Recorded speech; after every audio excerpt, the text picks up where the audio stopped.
it comes down to Sheamus. It comes down to, Sheamus, Batista, and Roman Reigns, the final three, after CM Punk was eliminated by an already eliminated Kane, which was very stupid, by the way, by people in attendance who knew that Kane was already there, so it wasn't that much of a surprise at all, because you can actually see it if you go back and watch it. When JBL makes his entrance towards the ring, you can see Kane approaching ringside. The camera obviously botched there, and you can see Kane approaching ringside. I don't know how many people caught that, but even still, that kind of ruined it for me. But aside from that, though, it comes down to Sheamus, Batista, Reigns. Crowd doesn't care at all. They want to see Reigns win. If it's not going to be Punk, if it's not going to be Bryan, it might as well be Roman Reigns. He was an absolute beast throughout this Royal Rumble. But regardless, Batista throws him out, wins the Royal Rumble match for a second time. Crowd goes crazy and booing him, at least. And then after the show goes off the air, it was reported that Batista mocked the yes chant. It was flipping some fans off at ringside, which is pretty funny. But even still, Batista, now a two-time Royal Rumble winner, up there with other multi-time winners, John Cena, Hulk Hogan, and Shawn Michaels.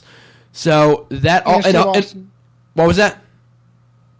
And Steve Austin. And Steve Austin. Yeah, I know I was missing a name there. But even still, Batista, it was predictable from the start, so I thought they might have been able to swerve us, but no one really else made sense aside from Daniel Bryan. They didn't put him in the Rumble. The fans let their voice be heard. And Batista's going to WrestleMania for the WWE World Heavyweight Championship. So, Jamie, I want to start with you. Your thoughts on the Rumble match itself, and your thoughts on Batista going to WrestleMania for the WWE World Heavyweight Championship. Well, when the Rumble match ended, I couldn't stand my timeline for the next 24 hours because it was nothing but people complaining and stuff. All right, here's my thing about it. Daniel Bryan was never advertised for the Rumble match. So you got what you paid for. I mean, that's just it right there. I mean, would I have liked to have seen Daniel Bryan in the Rumble match? Yes. No pun intended. I mean, that would have been awesome. But he wasn't in there. He was never advertised, so I wasn't really all that upset about it. But as for the Rumble match itself, I thought that it was really good. I mean, I marked out when Sheamus came back because Sheamus has been my favorite now for quite a while. But I believe I chose number 11 in your Rumble game, Graham, and I got Ambrose. So, and which, you know, he's my favorite Shield member, so that's going to be no problem for me right there. But anyways, the Rumble match itself, I liked. Batista winning didn't shock me at all. And, you know, it's pretty well known now that he's back for the money. I mean, he said that he's not coming back until the product is TV 14 or TV 13 or whatever. And obviously they offered him enough to convince him to come back while the product is still TV PG. And, you know, with him mocking the yes chants and giving the fans a finger, that just proves it right there that he's back for the money. I still like Batista, but it's obvious that he's back for the money. And I'm just saying now, if you knew that Batista was going to win, why did you end up watching? I mean, really, that's it. So, yeah, Batista going on to Mania doesn't shock me. I saw that coming from a mile away, so that's that. I enjoy your optimistic attitude towards this, Jamie. I really do appreciate it. It's a nice change of pace. But that being said, though, you make a good point. Daniel Bryan was not advertised. Batista winning was not much of a shocker at all. It was not a shocker at all, obviously. But it just angers me, the fact that WWE did this again, because remember, we went through the same thing last year with John Cena. And John Cena said, I'm going to win the Rumble, I'm going to win the Rumble, I'm going to win the Rumble. I mean, everyone does that, obviously. But it was heavily telegraphed that John Cena would be winning the Royal Rumble last year, and he did, which was obviously very disappointing.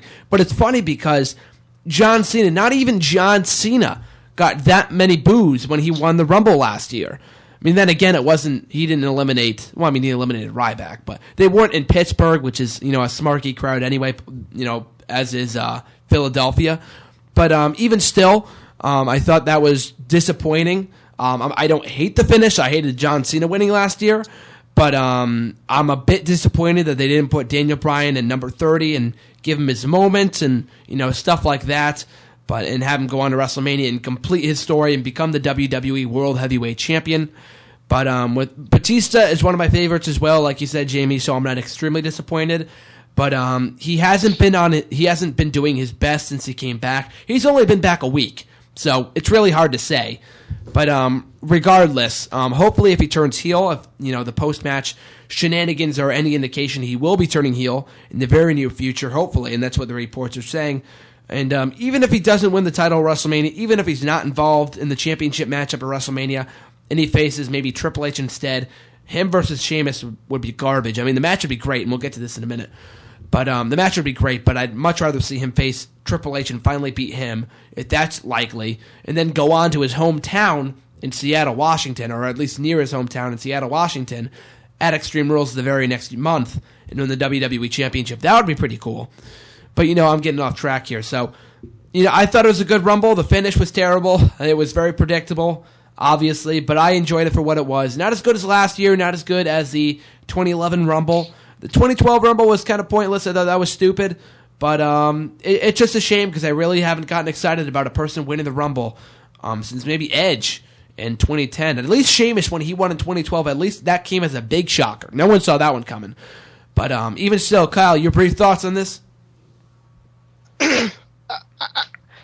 See, I want to bring logic into this. I love Bryan, don't get me wrong. Here's the thing, and you brought up Cena winning last year. Cena eliminated Ryback, who at the time was one of the most over faces, correct? That is correct. So here's the problem with Bryan in the Rumble. They already picked their winner in Batista. That wasn't changing. So you would have had Batista eliminating the most over face. Like Cena did last year. After Ryback was eliminated by Cena, Ryback was in limbo. That would have happened to Bryan. So I'm glad they kept him out of the Rumble for that sake of just there to get eliminated for someone else and getting tossed into limbo. Oh, yeah, absolutely. But I think the reaction that Batista received is not going to go away. I think if last night's Raw was any indication, and they were in Cleveland, which isn't really a smarky crowd anyway, so and they booed Batista, like half the crowd booed Batista. So the Royal Rumble kind of started a trend. No, go ahead. I'm not saying it's a good decision. I'm just saying they already had their winner picked out in Batista. That wasn't changing. So I'm glad they didn't throw Bryan in just to get tossed out. Well, I will say this, though. Do you think that Batista returning as a surprise entrant in the Royal Rumble and then winning it would have garnered a more positive reaction rather than Batista coming back a week early, or rather being hyped out a month early and then winning the Royal Rumble after saying he was going to win the Rumble this past week on Raw? Yeah, that would have got a lot better reaction. But that'd be, they can't take the blunt for that because that whole thing with the venue kind of spoiled it. So they had to go with what they could, I guess, but I mean, it was apparently it was reported. Remember, don't believe into the dirt sheets. I'm just kind of believe what you want, pick and choose here, but. It was reported that WWE's intention all along was to reveal Batista, a month out early, and I wouldn't be surprised at that at all, given the fact they want to garner ratings. And Raw's rating last week was huge. It was one of the best ratings since March of last year. So it would not surprise me that they would do that. They would advertise it so early. But yeah, I agree. I think it would have been best to have Batista return as a surprise entrant after being gone for 4 years, people not seeing it coming, no spoilers or anything like that. And then it would have garnered a massive reaction. And it would have been as bad. If they would have treated his return like they treated Jericho's last year, I truly believe that crowd would have acted completely different, like probably a complete 180. Oh, absolutely. Absolutely. But my question for you guys. Would you rather Bryan not be put in the Rumble or put Bryan in the Rumble and have Batista throw him out? Keep Bryan out. Yeah, keep him out, I guess. Good point. So, I mean, in the situation, I think WWE picked the best in the situation they were given, they picked the best outcome. Again, I disagree with Batista winning it, but let's be honest, they were not changing that. Batista was winning that Rumble. Oh, definitely, but I only hope that they capitalize on this and have him turn heel sooner rather than later, you know? And what if let's say he turns heel, Bryan wins at the Elimination Chamber? I think that would be some sweet justice to have Bryan defending against Batista at Mania. Exactly. Or you even have Batista, you do a little something that you did at Elimination Chamber. Remember a couple years ago with John Cena and Batista. When Batista, came out after Cena won the Elimination Chamber, he won the WWE title. Batista came out and won the WWE Championship from Cena. Batista could still do that. He doesn't have to have it at WrestleMania. I mean, it wouldn't surprise me, but it would be pretty cool. And then Daniel Bryan's put in chase mode, and then he can win it again at WrestleMania. So I could see that happening too. My only problem with that, I'd like to see that happen. My only problem with that is then Bryan would be a 3-time champion, and he's only held it like the length of a day. Yeah, I was going to say that too. It would be too reminiscent of not only the angle that I just mentioned with Cena and Batista from 2010, but from when Orton cashed into at SummerSlam, which was a number of months ago, which is only 5-6 months ago. So yeah, I agree. But even still, yeah, I think that'd be pretty sweet. There's only so many times. And there's only so many times you can cock tease someone, Bryan being champion. Yeah, before they stop caring. Done it enough. Yeah. Like, I'm going to use the example of Paul Heyman and CM Punk. They cock teased Punk beating the crap out of Heyman for months. Yep. And then when it finally happened, it was so anticlimactic.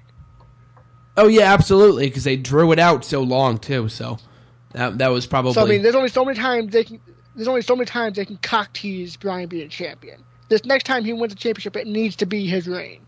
It needs to be his, at least a 2-month reign. Oh, yeah, absolutely. And I believe that will come Extreme Rules in his hometown of Washington. So hopefully we see that unfold in just a number of months. But we'll move on from there, though. No, go ahead. And the thing you said, I would like it for the sole reason it would put Bryan in chase mode going into the main event of Mania. That I like, but the whole giving him the belt to drop it again, it needs to stop. No, yeah, I agree, yeah. So hopefully... I mean, the outcome of it, I would like it, but the means of getting to the end, I would not be in favor of. Oh, yeah, absolutely. In that situation, the ends do not justify the means. Well, like you said before, I think it could be best if they had Daniel Bryan win the Chamber, which I don't think is likely, honestly, at this point, but it would be cool if Bryan won the Chamber and went on to WrestleMania to face Batista and Randy Orton, who he's also had great matches with in the past, seeing how Orton would have his rematch clause. So that's why that would make sense. But still, overall... Go ahead. I'm going to take over hosting duties for a minute. Here's a question. Do you see Orton going to Mania as champion, or did he drop it at the Chamber? I see him going into Mania as champion. Even if he does face Batista, regardless of whether he faces Batista or not, I don't see who else could win the match unless Brock Lesnar enters. I just don't think if that happens, though, Brock Lesnar versus Batista, yeah, I want to see that match over Orton-Batista, but does it really need the championship? I mean, really? It's like a battle of the behemoths. Let's face it, too. Those two guys probably won't be at Raw next night. Yeah, exactly. Brock Lesnar, from what I've heard, is showing up at Elimination Chamber, and because he's done so many dates, in the last month or so, he might not even be appearing on the road to WrestleMania. He's just going to be appearing on Elimination Chamber and WrestleMania. And of course, you'll probably be added to more shows, but not that many, considering he's shown up for a number of shows over the last month. So hopefully, he appears more, but as of now, he's only appearing at Elimination Chamber and then WrestleMania. I don't know how you build a match that way, but that's just the way it is on paper right now.